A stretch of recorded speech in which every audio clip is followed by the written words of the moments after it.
နောက်25ခုနှစ်မှာကဘာကြီးဟာမျှော်လင့်ခြင်းနဲ့ကြောက်ရွံ့မှုကြားမှာရှိနေပါတယ်။အမေရိကန်နဲ့အီရန်ပြန်လည်တင်းမာလာတဲ့ဆက်ဆံရေးဟာသမ္မတဒေါ်နယ်ဂျွန်ထရန့်ဒုတိယအကြိမ်သမ္မတရာထူးကိုရရှိလာပြီးတဲ့နောက်အရေးကြီးဆုံးအခိုက်အတန့်တွေကဘလို့ဖြစ်လာတာလဲ။ဘယ်အရာကစတင်လာခဲ့တယ်လဲ။ဘာတွေဆက်ဖြစ်နိုင်မလဲဆိုတာကိုဒီဗီဒီယိုလေးမှာပြောပြပေးသွားမှာပါ။2025ခုနှစ်ရွေးကောက်ပွဲမှာအမေရိကန်သမ္မတဒေါ်နယ်ထရန့်ဟာ48ယောက်မြောက်သမ္မတအဖြစ်ပြန်လည်ရောက်ရှိလာခဲ့ပါတယ်။ဒီလိုသမ္မတရာထူးကိုပြန်လည်ရရှိလာတာနဲ့အမေရိကန်ရဲ့နိုင်ငံခြားရေးမူဝါဒဟာကြီးမားတဲ့ပြောင်းလဲမှုတွေဖြစ်လာပါတယ်။ထို့သဖြင့်အီရန်ကိုပြင်းထန်တဲ့ပိတ်ဆို့မှုတွေလုပ်တာစီးရေးအရာဖိအားပေးမှုတွေတိုးလာတာစတဲ့အချက်တွေကိုလှုံ့ဆော်လာပါတယ်။အမေရိကန်ကအီရန်ကို B2 Spirit နဲ့ဘုံကျဲတော့မှလားဆိုတဲ့မေးခွန်းဟာ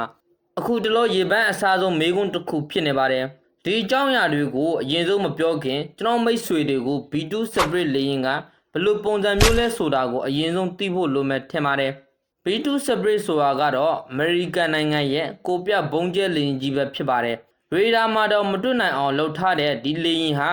နျူကလ িয়ার ဘုံဘန်ကာဘတ်စထရင်ဘုံစတဲ့အကြီးစားလက်နက်အမျိုးအစားတွေကိ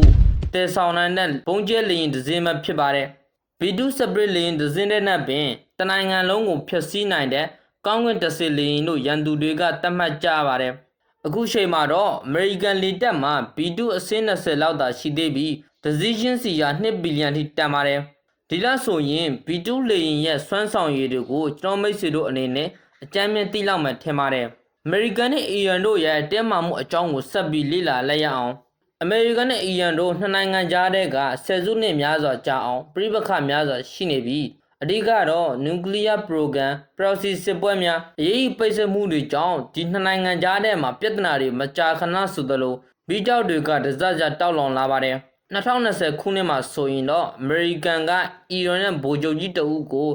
drone strike ဖြင့်လှုပ်ကြံလိုက်တာကစဉ်းစားဖို့ကောင်းတဲ့ဖြစ်ရပ်တစ်ခုပါအဲ့ဒီအချိန်မှာကတည်းကအမေရိကန်နဲ့အီရန်ကြားတဲ့ကတင်းမာမှုမြင့်တက်လာသလိုအခု2025ခုနှစ်မှာလည်းအရှေ့အလယ်ပိုင်းဒေသပြဿနာတွေကြောင့်အီရန်ကိုတိုက်ခိုက်ဖို့အမေရိကန်စဉ်းစားနေသလားဆိုတာစိုးရင်ရပါတယ်။အမေရိကန်ကအီရန်ကိုစတင်တိုက်ခိုက်ဖို့အရှင်တွေရှိတယ်လို့တချို့သတင်းတွေထဲမှာကြားနေရပါတယ်။ B2 Spirit ကိုတကယ်တမ်းအီရန်နိုင်ငံတဲကိုစစ်လို့ခတ်မဲ့ဆိုရင်တော့အကြီးအကျယ်ဖြစ်ပွားနိုင်ရရှိတဲ့စစ်စင်ရေးတစ်ခုဖြစ်မှာပါ။ဒါပေမဲ့ B2 Spirit ကိုတကယ်တမ်းသုံးဖို့ဆိုတာကတော့နိုင်ငံတကာအကြမ်းဖက်မှုဖြစ်လာနိုင်တယ်ဆိုပေမဲ့အမေရိကန်ဘက်ကသာစတင်တိုက်ခိုက်လာမယ်ဆိုရင်အီရန်ဘက်ကလည်းလေကြောင်းစစ်ပွဲကိုပြင်းပြင်းထန်ထန်ခုခံမှာသိကြပါတယ်။ဒါတွေကြောင့်အီရန်ရဲ့မဟာမိတ်တွေဖြစ်တဲ့တရုတ်နဲ့ရုရှားတို့ကလည်းသူတို့ရဲ့မဟာမိတ်ဖြစ်တဲ့အီရန်ကိုလက်နက်အင်အားကူညီနိုင်ပွဲရှိတာကြောင့်အမေရိကန်ရဲ့အကြံစီဟာတကယ်တမ်းမလွယ်ကူပါဘူး။တချို့ဂျိုဒူတပ်ပုံတွေအရအမေရိကန်တပ်ဖွဲ့ဝင်တွေရဲ့စစ်ရေးလေ့ကျင့်မှုအခြေအနေတွေ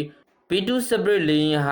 ဂူအန်မှာရှိတဲ့အန်နာဆင်လေတပ်စစ်ရှေစကန်တစ်ခုကနေအရှေ့အလယ်ပိုင်းဒေသကိုစစ်စင်လုံနိုင်ပွဲရှိတယ်လို့သတင်းတွေထွက်ပေမဲ့အီရန်ကိုတက်တက်ရှင်းချောင်းနေရလားဒါမှမဟုတ်နျူကလ িয়ার ဆိုင်ရာဖိအားပေးမှုတက်တက်ကြောင်းလားဆိုတာမသိရသေးပါဘူး။2025ခုနှစ်မှာပြင်းထန်နေတဲ့စစ်ရေးဖိအားတစ်ခုကြောင့်အမေရိကန်နဲ့အီရန်ကြားကပြဿနာတွေဟာအဆိုးအဆုံးအခြေအနေကိုရောက်ရှိလာပါပြီ။အမေရိကန်ကအီရန်ကိုဘုံကျဲမယ်ဆိုတာတကယ်ဖြစ်နိုင်သလား။ဒါကတော့ဖြစ်နိုင်ပါတယ်။ဘာကြောင့်လဲဆိုရင်အမေရိကန်မှာ B2 Spirit ရှိနေတဲ့များကာလာပတ်လို့အီရန်ကိုအရှင်မီးချင်းချောင်းနိုင်ပါတယ်။ B2 Spirit ဟာအမေရိကန်လေတပ်ရဲ့နည်းပညာအမြင့်ဆုံးဘုံကျဲလေယာဉ်ဖြစ်တာကြောင့်အီရန်လေပိုင်နက်ရဲ့အဝင်လေကြောင်းကာကွယ်စနစ်တွေကိုဖျက်ဆီးနိုင်ပြီးအနာဂတ်အန္တရာယ်တွေကိုလုံခြုံစွာဖျက်ဆီးနိုင်တဲ့လေယာဉ်ဖြစ်ပါတယ်။2024ခုနှစ်မှာ B2 Spirit လေယာဉ်တွေကိုဂူအန်ကျွန်းမှာပြန်လည်တာဝန်ထမ်းဆောင်စေဖို့စစ်လို့ခတ်ပြီးဒါဟာအမေရိကန်တို့ရဲ့မဟာဗျူဟာဖြစ်တာကြောင့်ဂူအန်ကနေအရှေ့တောင်အာရှနဲ့